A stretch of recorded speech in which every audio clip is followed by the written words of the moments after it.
Hello नमस्कार विद्यार्थी मित्रों, ओशन ज्ञान लाइव में आप सर्वनु हार्दिक हार्दिक हार्दिक स्वागत है। विद्यार्थी मित्रों, धोरण 12 कॉमर्स अने एमां पण नामाना मूळ तत्वो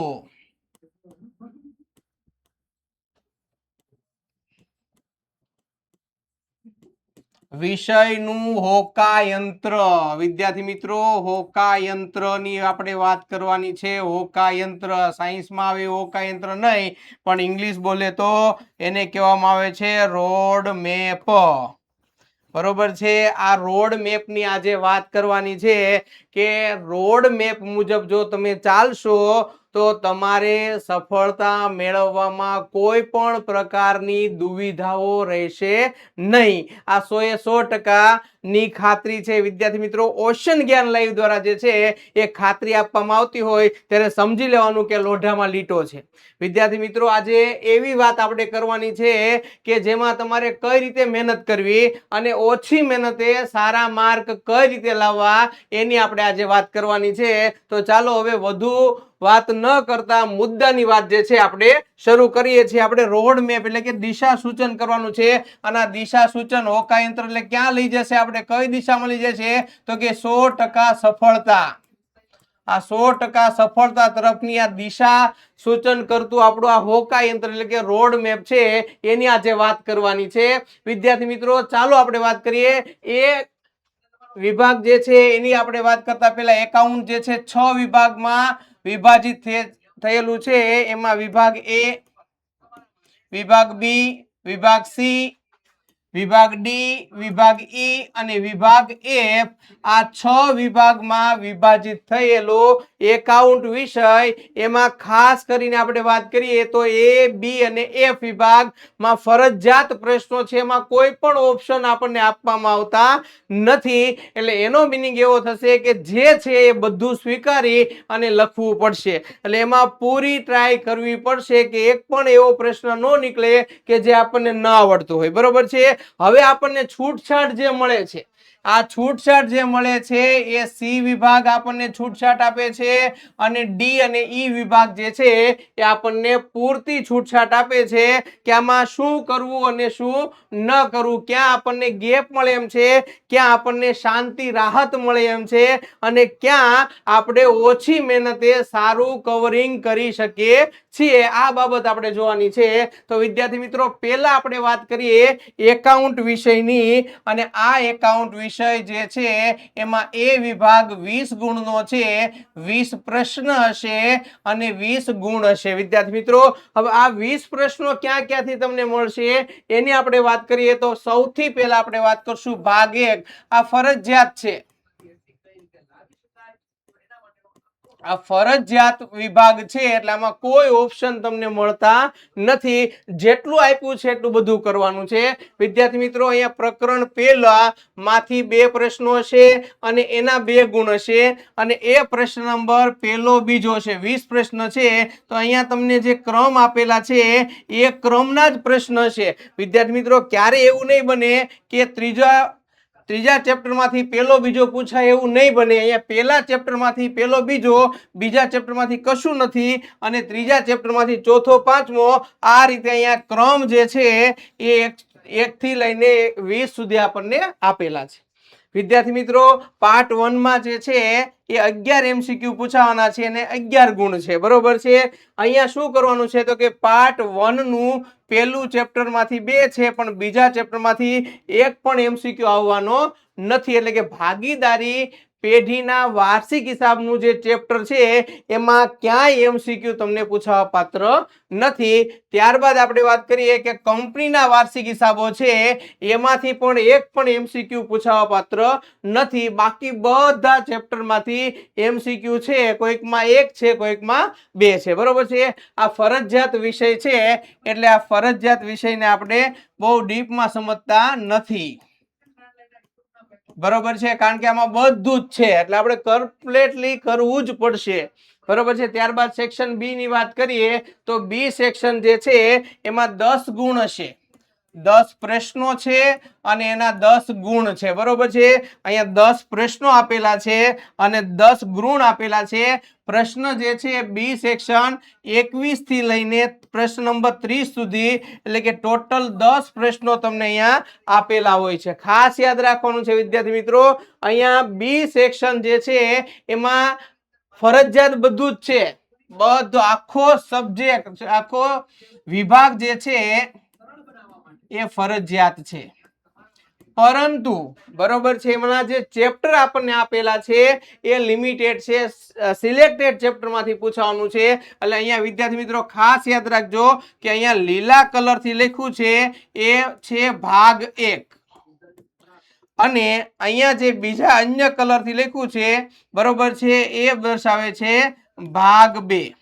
હવે વિદ્યાર્થી મિત્રો તમારે જોવાનું છે કે પહેલું ચેપ્ટર ભાગ 1 માં, બીજું ચેપ્ટર અને પાંચમું ચેપ્ટર, આ 3 ચેપ્ટર એવા છે કે જેમાં બી સેક્શન પૂછાવાનો નથી. બરોબર છે.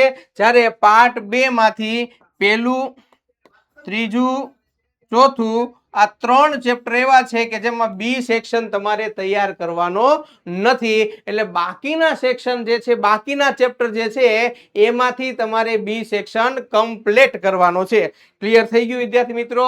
ચાલો હવે આગળ વધીએ. તો હવે આવે છે સી સેક્શન અને આ સી સેક્શન જે છે એમાં તમને જનરલ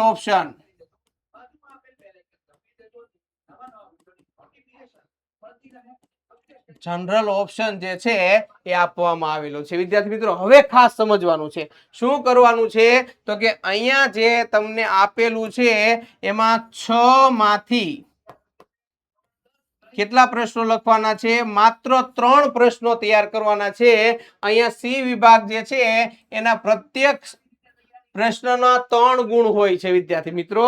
તો આ 3 ગુણ જે તમને મળે છે એ ક્યાંથી મળે છે વિદ્યાર્થી મિત્રો? ફરીવાર યાદ આપી દઉં કે તમારે 3 પ્રશ્નો લખવાના છે 6 માંથી,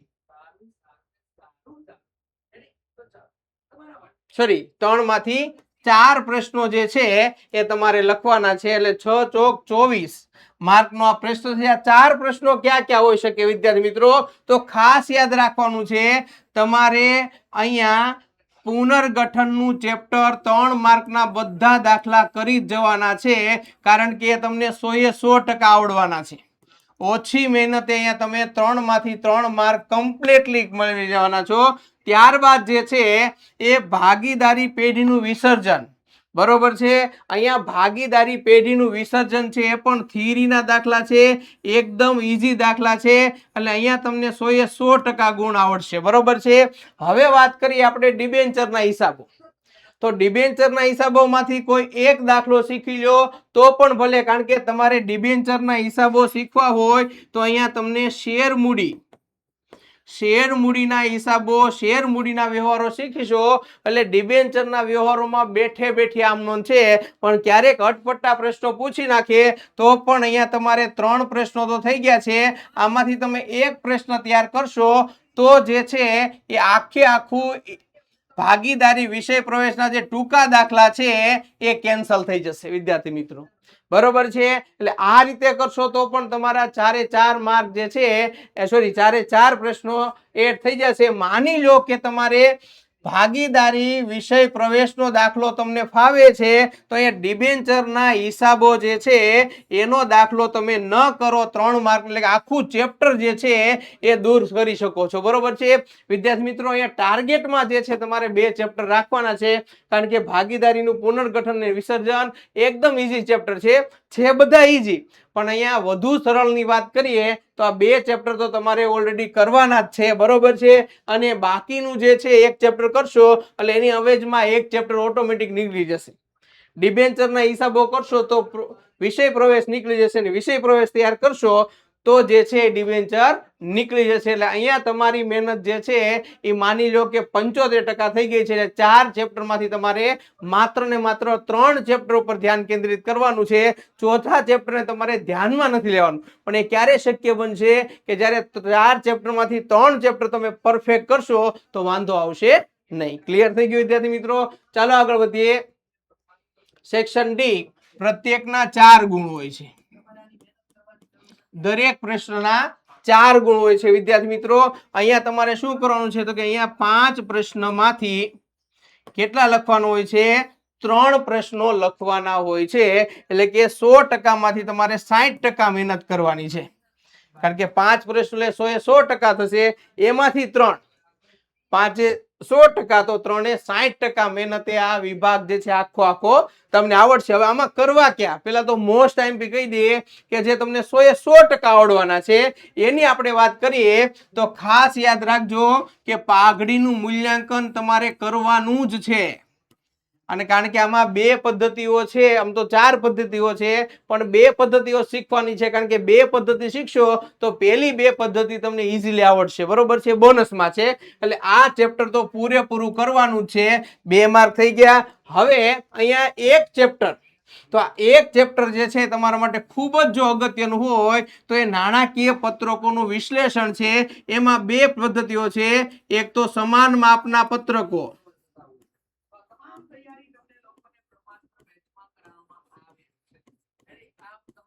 બરોબર છે, અને બીજું જે ચેપ્ટર છે તફાવતની રીતનું ચેપ્ટર છે, બરોબર છે.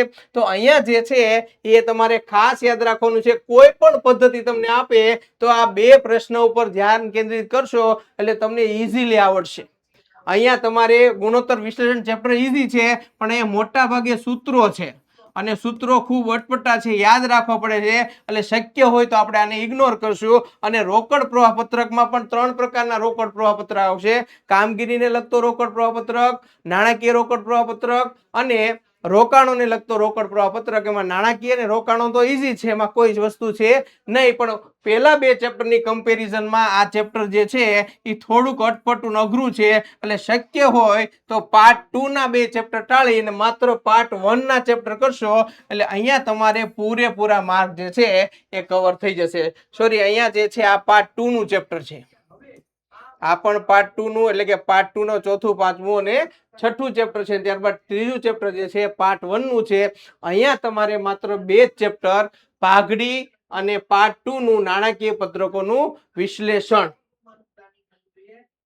બરોબર છે, આ 2 ચેપ્ટર તૈયાર કરશો એટલે બાકીના 2 ચેપ્ટર, એટલે મીનિંગ એવો છે કે 4 ચેપ્ટર માંથી તમારે કેટલા ચેપ્ટર તૈયાર કરવાના છે? 2 ચેપ્ટર. અહીંયા તમારી મહેનત 50% મહેનત જે છે આ 50% મહેનતે 100% તમને પરિણામ મળશે. શું થવાનું છે? 100 એ 100% પરિણામ મળવાનું છે વિદ્યાર્થી મિત્રો. તો આ રીતે તમારે મહેનત કરવાની છે. અહીંયા તમને 2 ચેપ્ટર ઓપ્શનમાં નીકળે છે. ત્યારબાદ સેક્શન ઈ ની વાત કરીએ. સેક્શન ઈ શું કહેવા માંગે છે? સેક્શન ઈ ની આપણે વાત કરીએ તો પ્રત્યેક દાખલાના 4 ગુણ, સોરી, પ્રત્યેક દાખલા જે છે એના અહીંયા 8 ગુણ આવશે, એટલે 16 ગુણ આવશે, અહીંયા 8 ગુણ આવશે, અને અહીંયા પણ 8 ગુણ જે છે એ આવશે, બરોબર છે. એટલે વિદ્યાર્થી મિત્રો પ્રત્યેકના 8 ગુણ છે. હવે આમાં શું કરવું, બરોબર છે, તો કે ખાસ યાદ રાખજો વિદ્યાર્થી મિત્રો, સમય લિમિટ છે. આ ક્વેશ્ચન જે છે, આ સેક્શન જે છે એ 45 મિનિટ થી 60 મિનિટમાં તમારે લખાઈ જવો જોઈએ. હવે વિદ્યાર્થી મિત્રો આમાં કરવાનું શું, તો કે 5 માંથી 3 જ લખવાના છે. હવે 5 માંથી 3 લખશો તો આ ભાગીદારીના 2 પ્રશ્નો 2 ચેપ્ટર માંથી લખશો તો તમારો સમય ઘટશે. વિદ્યાર્થી મિત્રો ખાસ યાદ રાખજો, અહીંયા તમારે શેર મૂડી ઉપર આધાર રાખવો પડશે, કારણ કે શેર મૂડીનું ચેપ્ટર છે એ એકદમ ઈઝી છે, માત્ર ને માત્ર આમ નોંધ આવશે, અને આ આમ નોંધની પણ 3 થી 4 પ્રકારની જ આમ નોંધ આવશે, વધારે આમ નોંધ આવશે નહીં. તો એ સરળતાથી યાદ રહી જશે, સરળતાથી લખાઈ જશે, બરોબર છે. તો વિદ્યાર્થી મિત્રો અહીંયા માત્ર ને માત્ર તમારે પ્રવેશનો એકાદો દાખલો ગણવાનો છે, અને એક દાખલો જે છે, સોરી, 2 દાખલા જે છે શેર મૂડીના કરશો તો પણ તમારા 3 પ્રશ્નો થઈ જશે. તો એનો મિનિંગ એવો થયો કે અહીંયા ભાગીદારીની નિવૃત્તિ અથવા તો મૃત્યુ જે છે એ તમે ડ્રોપ આઉટ કરી શકો છો, કારણ કે અહીંયા પણ તમારી મહેનત, કારણ કે 3 ચેપ્ટર છે એટલે 100% ચેપ્ટર માંથી આપણે કેટલા ચેપ્ટર કરવાના છે, તો કે 2 જ કરવાના છે. એનો મિનિંગ એવો થયો કે 66% મહેનત કરશો તો પણ તમને પરિણામ કેટલું મળવાનું છે? 100 એ 100% પરિણામ મળવાનું છે. અને ત્યારબાદ વાત કરીએ વિદ્યાર્થી મિત્રો, તો F વિભાગ જે છે એ સંપૂર્ણપણે ફરજિયાત વિભાગ છે. સંપૂર્ણપણે શું છે તો કે એ આખો વિભાગ જે છે એ ફરજિયાત છે અને ફરજિયાત વિભાગ હોવાથી એના બંને પ્રશ્નો તમારે તૈયાર કરવાના છે અને એ 22 ગુણ જે છે આપણને આપે છે પ્રશ્ન નંબર 47 48 જે છે પ્રોવાઈડ કરે છે અહીંયા તમારે કોઈ પણ પ્રકારની સ્પેસ મળતી નથી વિદ્યાર્થી મિત્રો તો આ રીતે જ્યારે તમે તૈયારી કરશો ત્યારે તમને સફળતા 100% મળશે અને આ રીતે જો તમારે તૈયારી કરવી હોય તો શિક્ષકોનું સમર્પણ અને વિદ્યાર્થીનો વિશ્વાસ એટલે ઓશન જ્ઞાન લાઈવની બ્રહ્માસ્ત્ર બેચ એ જોઈન કરવી ખૂબ જ જરૂરી છે કારણ કે આપણે અહીંયા આંધળુકિયા ક્યાંય તીર મારવાના નથી માત્ર ને માત્ર જે કાંઈ તીર મારવાનું છે એ સટીક નિશાન ઉપર તીર મારવાનું છે અને આ સટીક નિશાન જે છે એ આપણને 100% સફળતા અપાવશે વિદ્યાર્થી મિત્રો તો અહીંયા જે છે આ રીતની આપણે આખું વર્ષ મહેનત કરશું તો આપણને સફળતા જરૂરથી મળશે એમાં શંકાને કોઈ સ્થાન નથી તો જોડાયેલા રહો અને આપણે અહીંયા ઓશન જ્ઞાન લાઈનની બેચમાં જે છે એ સતત આપણા પ્રયત્નો કરશું 100% એફર્ટ લગાવી અને આપણે મહેનત કરશું બરોબર છે તો આપણે મળતા રહીશું ઓશન જ્ઞાન લાઈવની બ્રહ્માસ્ત્ર બેચમાં ત્યાં સુધી આપણે અહીંયા આપણું કાર્ય પૂરું કરીએ છીએ જય હિન્દ જય ભારત